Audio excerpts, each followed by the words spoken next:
झूठा पर्चा है। पर्चे 3 महीने में 3 पर्चे लग गए, 3 महीने हो गए मेरे को प्रधान बने हुए और 3 पर्चे मेरे पे लगा दिए गए हैं और तीनों के तीनों झूठे पर्चे लगाए हैं। पहला पर्चा सतीश शर्मा जी ने, कैबिनेट मंत्री हो, उन्होंने लगवाया। उन्होंने कहा कि मेरे फैमिली के लिए आप शब्द बोले।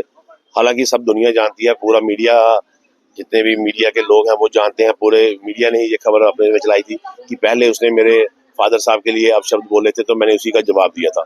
अगर वो उनका पर्चा मेरे पे लग सकता है तो मेरा पर्चा, मैंने भी एप्लीकेशन दी थी, मैंने गंगयाल थाने में भी एप्लीकेशन दी हुई है, उसकी रसीद मेरे पास पड़ी हुई है। मैंने एसएसपी ऑफिस में एप्लीकेशन दी है, उसकी रिसिप्ट मेरे पास पड़ी है। तो मेरा पर्चा नहीं लगा, पर वो कैबिनेट मंत्री हैं, उनकी पहुंच है, वो ऊंचे ओहदेदार हैं, वो मौजूदा सरकार के कैबिनेट मंत्री हैं, चीफ मिनिस्टर उनके हैं, डिप्टी चीफ मिनिस्टर उनके हैं, सारे लोग उनके हैं, तो उनका पर्चा लग गया। मेरे पास कोई भी नहीं है। मेरी तो ना तो मेरे कोई खानदान में मंत्री है, ना मेरे कोई मंत्रियों से इतनी जान पहचान है, तो मेरा पर्चा नहीं लगा। इंसाफ वहां भी इंसाफ मेरे को भी चाहिए, मेरा पर्चा क्यों नहीं लगा।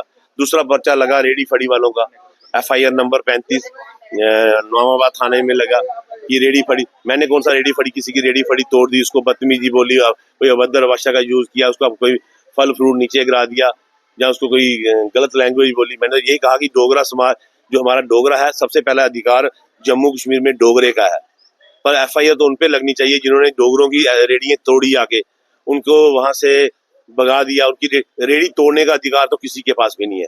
अब कोई भी डिपार्टमेंट होगा, उसकी वो सीज कर सकता है, उसको वो साइड कर सकता है, उसको मुंह से बोल सकता है, वो तोड़ने का अधिकार किसी के पास भी नहीं है। पर गरीब लोगों की ना आप नौकरियां दे रहे हैं, ना फिर आप चाहते क्या कि लोग क्या करें।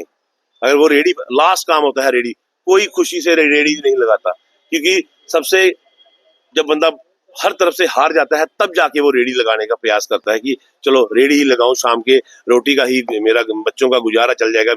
बच्चों को रोटी खिलाने के लिए क्या क्या करना पड़ता है, एक बाप वो बाप ही जानता है, जो सुबह से लेके शाम तक रेडी के लेके पूरे पूरे एरिया में घूमता है, कहीं फुटपाथों पे खड़ा रहता है, इतना पोल्यूशन खा के, इतना धूल मिट्टी खा के। तो अगर उनकी आवाज मैंने उठाई थी तो वो भी पर्चा मेरे पे लगा दिया। तीसरा पर्चा ये मेरे पे ST एक्ट का लगा दिया, जिसमें मैं किसी भी समाज को, किसी भी SC समाज को मैं कोई कसूरवार नहीं कहता, क्योंकि SC समाज ने मेरे पे पर्चा लगाया ही नहीं है। अगर पर्चा मेरे पे वो लगाया गया है तो SHO रनिया ने लगाया है।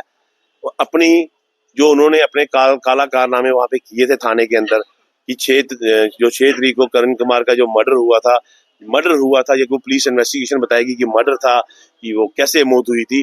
तो उसका बच्चा गायब हुआ था 6 तारीख को सुबह, किसी के साथ गया था, अमित कुमार चौधरी के साथ वो गया था। तो जब अमित चौधरी उनको 11 बजे, उन्होंने अमित कुमार ने अपने बयानों में बोल दिया रामगढ़ थाने में कि उनका बच्चा 11 बजे 6 तारीख को ही मर गया था।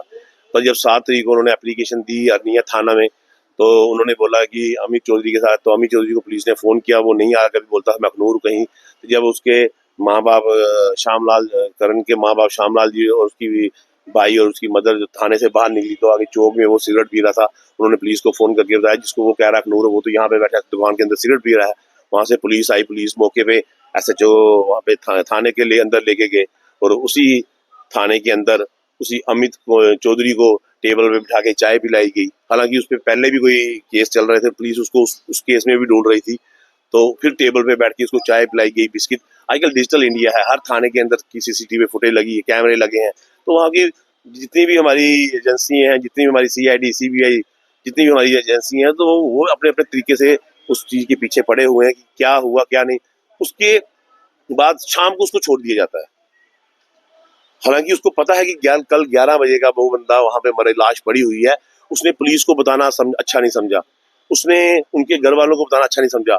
जब पुलिस ने उसको थाने के अंदर बुलाया, तब पुलिस उसको बिस्किट दे रही है, चाय दे रही है, SHO साहब उसको चाय बिस्किट पिला रहे हैं, और शाम को उसको कहते हैं चल तू शादी में जाना तो शादी से होके आ जा, और दूसरे दिन सुबह 7 बजे आए ना। दूसरे दिन 7 बजे फिर से श्यामलाल, उसकी बेटा और उसकी पत्नी, धर्म पत्नी 7 बजे थाने पहुंचते हैं, तो वो फिर भी नहीं आता।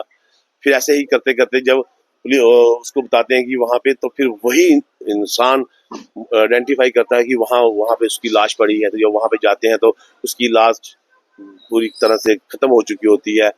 तो उनके घर वालों का कहना है कि उसके ऊपर एसिड फेंका गया हुआ है, उसके एक साइड का मुंह पूरा ही जल चुका था, दिख नहीं रहा था, उसकी पूरी स्कल उसका बाहर आ गया था, दांत पूरे साफ दिख रहे थे। तो वो फोटो भी है हमारे पास, तो हम मीडिया में दिखा नहीं सकते वो।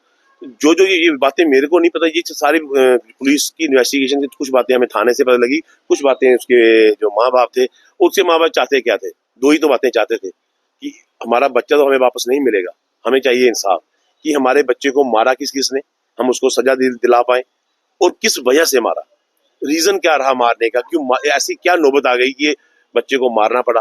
दो ही तो बातें चाहते थे। तो वो ज्यादा गुस्सा उनको अर्निंग एसएचओ पे था, तो इसीलिए वो उसके अस्थियां लेके यहाँ पे महाराजा हरि सिंह जी के स्टैचू के पास आए। तो हमने एसएसपी साहब जोगिंदर सिंह साहब के पास गए, उन्होंने कहा कि इनका जो मसला है वो सांबा एसएसपी के पास है, क्योंकि इनका जो इन्वेस्टिगेशन चल रही है वो रामगढ़ थाने में, जो लाश मिली थी वो रामगढ़ एरिया से मिली थी, तो इन्वेस्टिगेशन वहां पे की जा रही है। तो बाकी रही बात अर्निंग एसएचओ की, तो उस पर पूरी कार्रवाई की जाएगी, उसको पता किया जाएगा कि उसकी गलती कहाँ है, उसने ये काम क्यों किया, कैसे किया। पुलिस अपने तरीके से काम कार्रवाई कर रही है। अब जिनका बच्चा गया है उनके मन में थोड़ा सा रोष है कि पुलिस बयान नहीं दे रही, पुलिस इतनी जल्दी बयान नहीं दे सकती है, क्योंकि पुलिस सारा कुछ हल करने के बाद जब पूरा केस बना लेती है तो फिर लास्ट में जब वो चालान पेश करती है कोर्ट में, तो तब वो बयान देती है कि अब पूरी इन्वेस्टिगेशन हो गई है, पता चल गया है कि किस वजह से मरा, कितने लोग थे उसको मारने के लिए। तो जब पूरा ये बयान आएगा तो पुलिस अपना बयान भी देगी, करण कुमार को, विशाल को अपना उसका इंसाफ मिलेगा। हमारी जम्मू कश्मीर पुलिस पे, अपनी सारी एजेंसियों पे, अपने एडमिनिस्ट्रेशन पे पूरा भरोसा है कि गलत नहीं, क्योंकि गलत की तो बात ही पैदा नहीं होती कि वो गलत कर भला सो हो भला। अगर तो आप भला कर रहे हो किसी का तो आपका भी भला होगा। तो एक बात हमारे बुजुर्ग और भी क्या कह गए हैं, नेकी कर जूते खा, मैंने खाए तू भी खा। तो अगर आप नेकी कर रहे हैं, आप नेकी की राह पे चल रहे हैं, तो जिन लोगों को आप चुभ रहे हो तो वो आपके दुश्मन खुद ब खुद बन रहे हैं।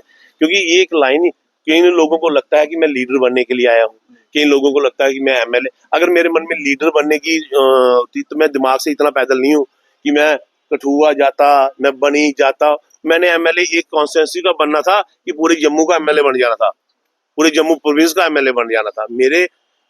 मैं सेवा करने आया हूँ। कोई भी एमएलए होता है जब वो तैयारी करता है तो अपनी कॉन्स्टिट्यूंसी में काम करता है। हमने 46 लड़कियों की मैरिज करवाई, वो अलग अलग डिस्ट्रिक्टों की लड़की हैं, तो फिर मैं वो 46 मैरिज एक जिस कॉन्स्टिट्यूंसी में मैंने राजनीति करनी थी तो मैं उसी उसी बेल्ट में करवाता ना, फिर मैं बाहर आगे पीछे क्यों जाता। मैं जो भी काम कर रहा हूँ, अब ये नहीं है कि अब मैंने नहीं से एमएलए बनना है, मैंने पलांवाला से बनना है, मैंने परगवाल से बनना है, मैंने उधमपुर से बनना है, मैंने रियासी से मैंने कहाँ से बनना है। ये लोग अपनी जगह चोर की दाढ़ी में तिनका, कि जो लोग चोरी करके बैठे हुए हैं, जो लोग आज लोग कहते हैं कि आप लोग एमएलए के पास नहीं जा रहे, एमपी के पास नहीं जा रहे, आपके पास, मगर लोग वहां जा जाके थक चुके हैं। तो अगर किसी को, अब मेरे को उम्मीद है कि ये बंदा मेरा काम नहीं करेगा, तो मेरे को उम्मीद है यार ये करेगा, तो मैं उसी के पास जाऊंगा ना। तो जब लोग मेरे पास आते हैं तो मैं क्या आम इंसान हूँ, मेरा कोई लिंक वही ना मेरा पॉलिटिकल लिंक है कोई, ना मेरा कोई सेंटर में लिंक है।